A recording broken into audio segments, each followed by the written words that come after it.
So our next guest in the Sonicstate compilation interviews is Mr. Jem Godfrey. Hello, Jem. Hello, Gaz. How are you? Very good, thank you very much. So your song, The Wreckers. Wreckers. Yeah, well, it could be called Survivors. I haven't quite worked out what it could be called yet, but it could be any of those things. Okay. Is this a solo or is this a Frost song? What's the background to this particular song? It was just because of the task of this. Really, it was. I was here. It was written for this. Yeah, it's just a sort of Hooray! one-off. Yeah. Wow. Oh, that's amazing. So I mentioned Frost. Frost being your band. Yeah. Very much in the modern ilk of progressive rock, I guess. This song, for instance, has a very modern flavour, and it moves through some beautiful different phases. Who would you say are the kind of corner influences for this direction?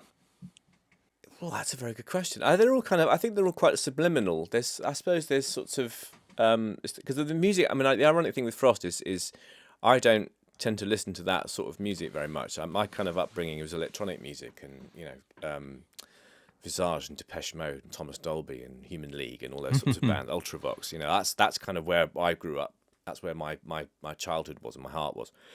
So I think I should sort of default back to those sorts of acts. Imogen Heap. It's those more electronic, self-contained acts, I think, that I default to, and I don't have to do that the whole time. Yeah. So texture being a very important element to this song, and within the works of the artists that you've mentioned, this song now has got beautiful sort of layers that kind of develop over the course of the song. What key sounds did you use on this track? Well, again, it was one of those. It's sometimes quite nice to set yourself a challenge, and I haven't done that for a while. The entire thing was done on a Sequential Prophet X, which is just there. Okay. So it was basically that thing of we say a lot, don't we, that this synth can do everything and it's a one-stop shop, but we never really do it. And so I thought in this instance it might be quite nice to actually have just one synthesizer and see if you could get everything out of it, and it did turn out quite well. There's a few things I probably would have added had I had more of a sonic palette of things to play with, but I think as an experiment it took 2 days, and I think it went really well. So it's a good synth. Yeah, definitely, and drums as well from there. Yeah, the whole thing. Oh, done the whole thing. Oh, excellent. The structure of the song then has that gentle introduction, and then the entry of your vocal sounds really beautifully nested into that sound. What vocal mic did you use? For that, it was I've got an AKG 414, which is just over there. Oh, nice. Which kind of I've gone through a load of mics over the years, and that one just seems to really kind of capture something about how I sing, which is quite nice. I think it scoops out a bit of low mid, which kind of works for me. And I've got it going through an Avalon 737 SP mic pre, so I didn't do very much to it. It just sort of sits in the track, and there was a little bit of Pro Tulio going on. I stuck it through a Empirical Labs distressor plugin, the UAD one, and that just seems to sort of sit it nicely in the mix. So that was pretty easy. Nice. When you're building a mix, do you use the vocal as the kind of centerpiece and then build the mix around it, or do you tend to build from the ground up? Yeah, I mean, when I tend to write, because I think melody is the most important thing of the sort of the songs that I write anyway. And so what I tend to do is it'll just be me going and vowel sounds and stuff like that, just to kind of get something working. But I always work round the vocal, because the vocal is kind of it's what's important. And if you sort of, I mean, I found that if I do stuff instrumentally, sometimes I've filled up that gap where the voice is supposed to be, and then everything's all fighting. So it's sometimes if I have anything in there just doing something, then I can kind of build around it rather than over it. And typically in a song like this, how many of the layers are played in, or how much do you use kind of sequences to kind of put down parts? For that one, as I say, I'm a sort of dyed in the wool Pro Tools user, and as anybody sort of knows, Pro Tools' MIDI isn't that great, and but I can play. So what I tend to do is the drums obviously were sequenced because my rhythm's not that brilliant, and so yeah, I mean those were kind of sequenced. You give you a framework to work with, but the rest of the stuff was pretty much kind of played live. Certainly that intro section was, because it had to kind of breathe a bit. Yeah, it was a sort of mixture of both, really. And a bit that I particularly love in the song is after, I think it's like the instrumental section. It's really harmonic and has some really unexpected shifts in it. I'm not even sure what chords they are, but it's a gorgeous harmony. And yeah, I don't know what they were either. I don't know why they look great. Do you bring in influences? Well, you say you're bringing in sort of subconscious influences, but do you use any classical music influences? Because I hear a little bit of that in the harmony. I'm a huge John Barry fan and Ennio Morricone, kind of those sorts of people. So I think there's definitely a little bit of that sort of tension and resolution that John Barry was so brilliant at doing. Right. Yeah, I carry a little bit of him everywhere, I think, really, with stuff. That's amazing. So how would you say a song like this differs from a Frost song, or maybe would you present this song to the band? And how does things work with the band in that respect? It would be, I think, excuse me, it would be because the band is run by me in a lot of respects. It's a sort of benevolent dictatorship. And it's kind of, I think there's a couple of songs that have been this sort of electronic, but I think with the Frost stuff there is a sort of expectation that within the fan base that it has to sort of have a certain thing about it, which normally means at some point it will go really loud. So this is kind of like it's been quite interesting for me to not have that when I'm writing this, thinking, well, there doesn't have to be that bit in it. So I don't know, it's made me think whether I should do something as well. So I don't know. It's all your fault.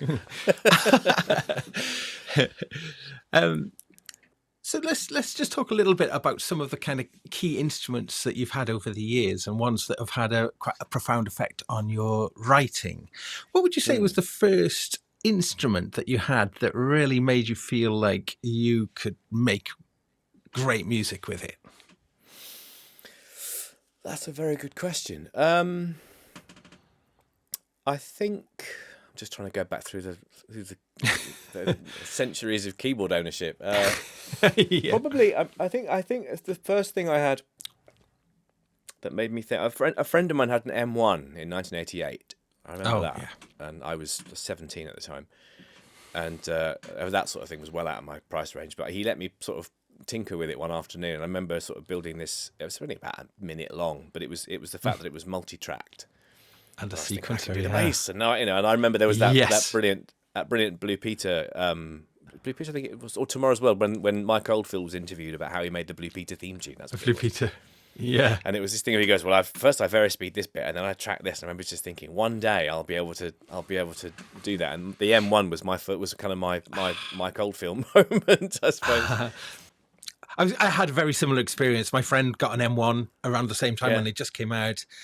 And it was amazing. I remember going to the music shop when he wanted to show it me, and we went there and we listened to the demo. And when the demo came in, when the saxophone sound came in, we were like, "Oh my god, it's like the saxophone player is there in front of you." Yes, exactly.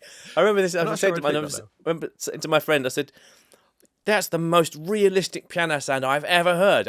Why would you need a piano?" I remember it very well. Yeah. Oh, amazing. So yeah, I think it's kind of, it was after that I ended up in a sort of a weird detour for 5 or 6 years working in radio because the music career tanked, and so the next thing I got was a Trinity, called Trinity. so- And I think that was, I remember I'd saved up specifically, and then I was at home one day, and this I could see the courier van drive up outside the flat.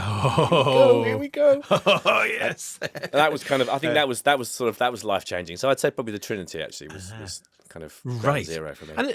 And the Trinity being very much the evolution of the M1, really. I suppose that was where you came in. That it evolved to the Trinity. So that having a sequencer, a workstation. Do you still use workstations now, or have you abandoned that way of working and use a computer for all the sequencing side of things? Yeah, these days it's obviously it's all sort of Pro Tools and software and stuff. But when we play live, I do use I was using a Kronos. It's all Korg synthesizers, isn't it? God. I was using a Kronos for about 8 years, and now I've switched over to the Phantoms, which do a very similar sort of job, and they're really good for live. So it's kind of the requirements for live are different. I mean, I use the keyboards as like great big samplers in many respects. So to be able to have like multi samples of everything, and I can take bits off records, the stuff we've done, and fire them out, and they're more utility synthesizers really for live. But in the studio, I wouldn't particularly use them because obviously soft synths and everything else. What are the criteria would you look for in a keyboard for live? What are them? So you mentioned about using it for playing in multi samples, but what are the characteristics would you look for a live keyboard?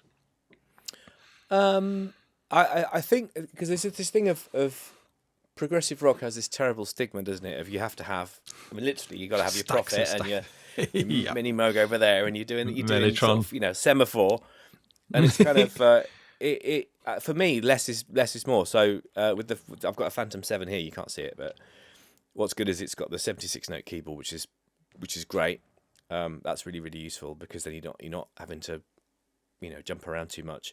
It's less flight cases. It's less space in the van, all that stuff. And as I say, it's kind of with this particular instrument, it's got the sample pads, which you can trigger loads of samples off that. We do quite a lot of stuff live to a click.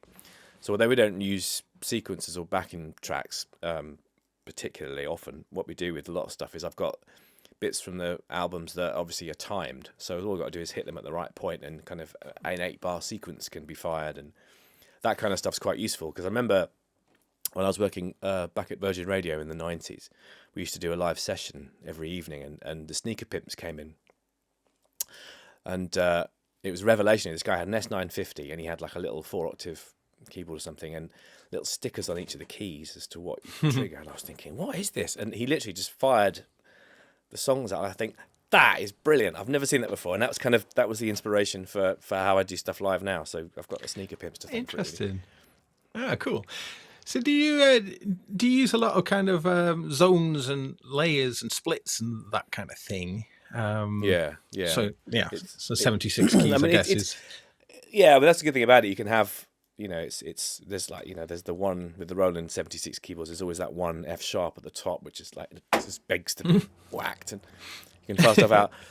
And it's kind of, it's a lot of the time, it's close approximations of what we do on recordings are fine. So, you need a decent piano sound, a couple of string pads, a couple of lead sounds, and the rest of it you can kind of, with the samples as well, it's enough. So. How do you find then the transition then from if you've been working in the studio and then you're going to be taking the material out live? How do you find that the sounds translate from the studio environment to the live environment? It's with a heavy heart that gigs come looming over the horizon, because I know that there's going to be about 6 weeks of programming to do. It's there are some times with the records that we've done where there's a lot of keyboard parts going on, and so you sort of I tend to have like a sort of the greatest hits of those keyboard parts. Excuse me. Not least the light of the fact that I've got to sing everything and remember all the lyrics and sort of be the front man. So there's an awful lot of this sort of stuff going on. So really, in terms of what I do live, it's to sort of get the essence of what we're doing rather than trying to replicate everything. So. Yeah. When the band plays live, are you all on in-ears? Yeah, we are. We are now. We have a system. We were using a Yamaha TF5, I think it is, that desk, and it's got the fiber channel card thing where you're all in ears and you can control the mixes with your phones. It's marvelous. Marvelous. Turn the guitars down. Turn all the guitars down. Turn them down. Me up. It's great. No, I love it. Oh, interesting. So, when you're in the studio then and you're writing material, are you thinking about it live, how it will be live? Does that influence the way that you work in the studio, or do you treat them very much as separate entities?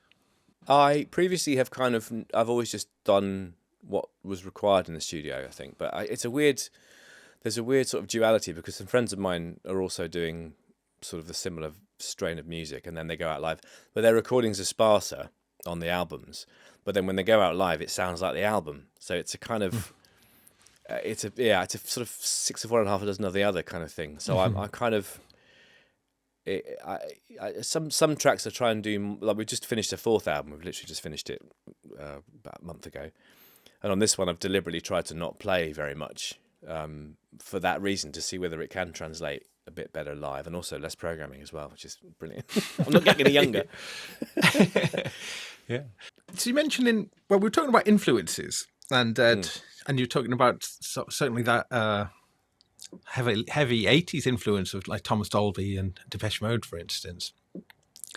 Who do you see these days as being influential in terms of maybe the music that you like, or influencing others? There's a lot of sort of underground. I mean, Anna Meredith's brilliant. Everything that she's doing at the moment is really inspirational. Okay. Because again, it's kind of it is sort of rule bending, because it's composition for without boundaries in a lot of respects. And I think that's very inspirational. And there's sort of a lot of these older artists are sort of still around, or at least sort of being influential, or having an impact on stuff. I mean, I recently I've done a series of podcasts where I'm sort of interviewing sort of old I can't say that, keyboard greats, historic keyboard greats, and one of the ones I spoke to was JJ Charlotte from Art of Noise, and he his philosophy on life is so inspirational. Just the things he's done and the way he thinks about sound composition and the music he's worked on. And we had an hour and a half chat, and I came away off that just thinking, I want to go in the studio now. I want to make some music immediately. So I think it's just a sort of spread of different people, really, and also I think the written word at the moment for me is quite inspirational. Because we're getting to talk to these people now about their careers, and they can look back and reflect on them, and people's out that was never really heard in the 80s or 90s. It was, you were too busy having the career, and what you thought wasn't necessarily to the front of it. So to talk to these people has been probably just as inspirational as listening to the music, actually. Wow. So how can people find these podcasts? They are on a website called thevoltagecontrollers.com. I should have pointed this out, actually. Sorry. Yes, it's a very new thing. It was Richard Barbieri I've done one with, and Very Fast. Wow. And as I say, there's Mike Lindup, Level 42, JJ. Wow. And just a sort of a bunch of people, really. Wow. So you mentioned The Art of Noise, for instance, and they were incredible when they were bringing out those tunes that just, we'd never heard anything like it. Close to the Edit springs to mind straight away. Do you think it's harder these days to make an impression with the production side of things? How do you see that side of things going?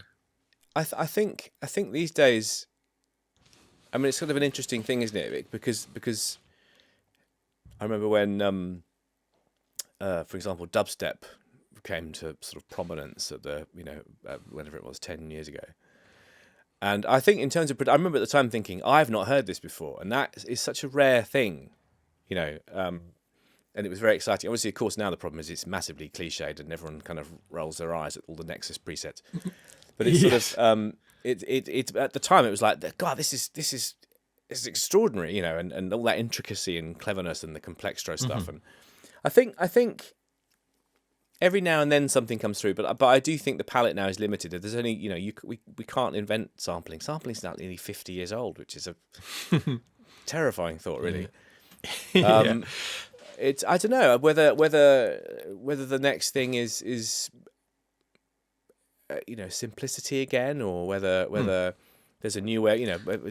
Strange things like polyphonic aftertouch might affect how people make sounds, or whether there's more expressive instruments you can use that are electronically based. I don't know. It is very difficult to predict what the next thing will be, but I do think it's harder and harder now to do something genuinely new. It seems to me that there's an emphasis now with some of the younger players on actual playing. There's been a return to playing. People like Jacob Collier and bands like Wolfpack and Snarky Puppy are kind of bringing expressive actual performance back in, and young people seem to be gravitating towards really good players again, which I think is quite an exciting development. I think it is, because it gives musicians something to aspire to. I remember when I grew up, the way I taught myself to play. I'm self-taught, but it was my brother was big into progressive rock, and he had this Genesis video of them playing somewhere in '81. Anyway, there's this big long-winded keyboard solo in it, and I remember just thinking, I want to learn to do that. That looks kind of cool. So I basically sat for 6 weeks during my summer holiday with the video recorder and just rewind. And I go, da-da, rewind, da-da-da. And basically over the course of... I didn't see my friends. My bike gathered dust, covered in cobweb. And I had this little Casio home keyboard thing. But by the end of it, I could play it, and it's kind of... And that, for me, was inspirational. You see somebody playing, you think, that's no one... people can't really do that. That's something that you have to really work at, and I think that's a good discipline for people, and it does make it. But musicians, it's good when musicians, because I think if you can't play, then sometimes I say can't, you know what I mean. It actually clears a channel for songwriting, which I think is a good thing, because you're not worried about how you're playing it, how the technical side of it is. You're thinking, well, that chord with that melody, and that's great, and there's definitely a place for that. And at the other side of it, I think there's also a place for people to aspire to be technically proficient, because it's a skill, and it's cool. It is. So Tony Banks, the human arpeggiator. Yes. Did you ever venture into listening to his solo album, Bank Statement? I know it very well. Yes, I do know. I was a massive. Yeah, I do know it really well. Yeah. Hooray! Big Man, all that stuff. What was it? Because it was Jamie Climax sang it, and was it Steve? No, it's Tony Beard on drums, I think it was. No, I know that album very well. It's a DX7 fest, isn't it? That one. You're right. Yeah. Amazing. I think actually Tony Banks is underrated. I think really is. His sense of harmony, his chord voicings are utterly unique to him. I think. Well, another thing about him, he is absolutely sort of criminally underrated. But one thing that everyone forgets about him is he was a massive sampling pioneer. No one ever credits him for use of the emulator. Really early on, it was sampling. He sampled a sort of a weird little string cello line he was trying to get a cello part from, which I think was from 2001, and just played this chord. This is when it was the Emulator 1 days, and it's one of the songs called It's Gonna Get Better off the 1983 album, and there was the koto sound in Mama, and he would sample the band just while they were rehearsing and cut bits out of it and reverse them and slow them down, and he was always playing with samples, and he was massively underrated about putting that element into progressive music, definitely. Wow. So Frost has got some rather illustrious bandmates with you, with some interesting heritage. With Nathan King. Yes. Brother of Mark, also plays in Level 42. And yes. John Mitchell.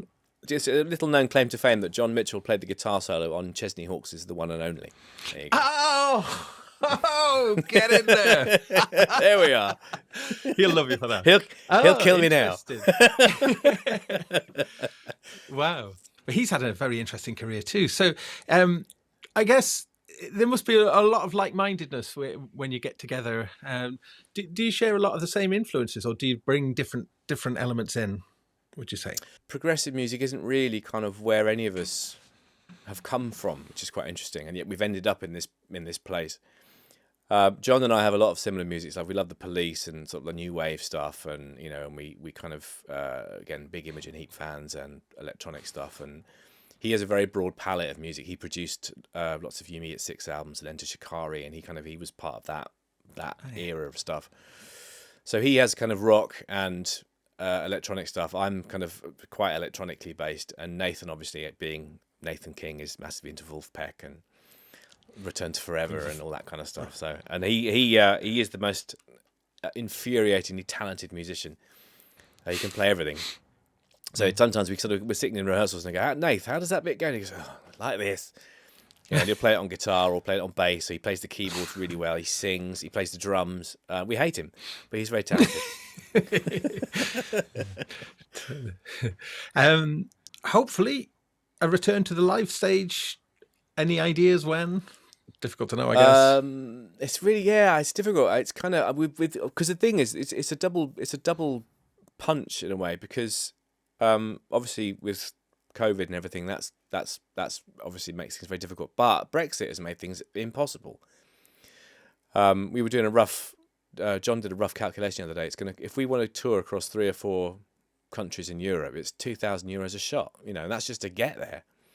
So if you want to go Germany, Italy, Holland, Spain, you're nearly 10,000, 8,000 euros in before you've even sold a ticket. So it's really difficult. So we don't. We at the moment we're in a bit of a loss to unless we the M1. We do gigs up and down the M1, but apart from that, we'd love to get abroad, but I don't know, America maybe. So the enforced situation of COVID. What positives have occurred for yourself during this? Has there been a time of reflection or maybe more introspective writing? Because obviously, as musicians as we all are, as I see from behind you and obviously behind me, we are home creatures most of the time. This is where we live. So really, I mean, I was very lucky that nothing really changed that much. I sort of spent probably just as much time at home in the studio as I normally do. What has been quite good is, I think, the advancement of things like Zoom and meetings like this is, again, it's less time spent sat in airports on the way to a meeting or to do something. And I know it sounds quite insular to say that, but you get a day back from not sitting in a departure lounge at Schiphol, for 3 hours each side of a meeting. And I think the other good thing about it is, obviously, when this all happened, everybody started to make music, which I think this year is going to be an incredible year for new music, I think. So I'm actually very, very excited. And my perennial question is just the creative process in general. Where does it spring from? Do you wake up at night with an idea fully formed in your head going, I've got to get that out? And do you grab a phone to record it? Or do you sit down at a favourite instrument and inspiration strikes then? It's just the gestation of something. How does it usually come about? In a variety of ways, actually. I do have these, I don't know whether you ever have this, I have these occasional dreams where I write a song, and then occasionally I wake up and go, I can still remember it. And I have written a couple of songs that I literally dreamt, and then I run downstairs with the piano and just bang it out. Fantastic. There was a Frost song called the Forget You Song, which I dreamt. Lyrics and all. So, and the melody. And it was just one of those weird, and it doesn't happen very often, but sometimes it does. The other times with Frost, that tends to be much more of a process of accretion. So it'll be like I'll get a new synth, or the Prophet will arrive, or I'll have a little play, and I go, that's and then the phone comes out, and then what tends to happen there is, after about a year or so, I'll go through everything and go, that's the same key as that, and that's the same tempo as that, and it's a sort of jigsaw puzzle with a lot, because those instrumental sections are quite involved, and so it tends to be little bits of stuff that you've maybe noodled with. And then other times, for more of the poppier stuff, it is just sitting down at a piano or sitting down at a new sound, and a new sound will inspire and then off you. I mean, that was the Prophet was a perfect example of that. It was just that big string sound at the start, and I just came up with that chorus melody, and then you're away, aren't you? It's sort of you never quite know where it comes from. And that's the brilliant thing about it. You got to write it well. You got to write it while it's happening as well, though. You've got to capture that bottle, that essence, whilst it's. Whereas those 3 a.m. moments, you think, oh, can I be asked? Get out of bed, or can I just remember it? And then sometimes I think I'll remember it, and then wake up in the morning, I've got absolutely no memory of what it was. And other times you think, right, I'll go down and I'll and wake everybody up. But you've got to do it. Yeah, I can see what looks like a Cyberman's head sticking out of your. Yes. Yeah. I have 3. Wow. Okay. This is the 80s one. This is the 80s one from the 80s BBC. Which actually, the thing about it is they're supposed to look really sort of scary, but this one just looks like horrified and surprised. I'll show you. Hang on. He's.